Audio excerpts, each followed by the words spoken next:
Hello!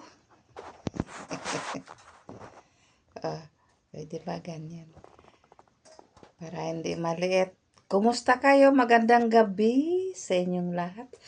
Magandang gabi na maulan.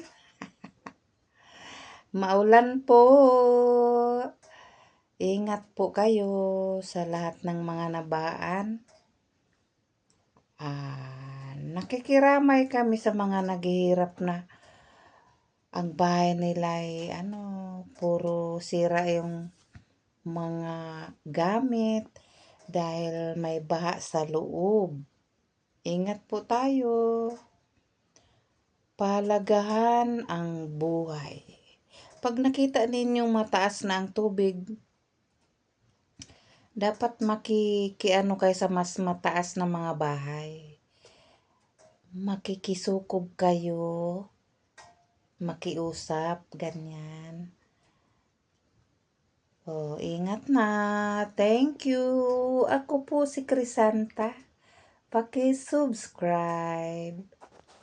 Thank you.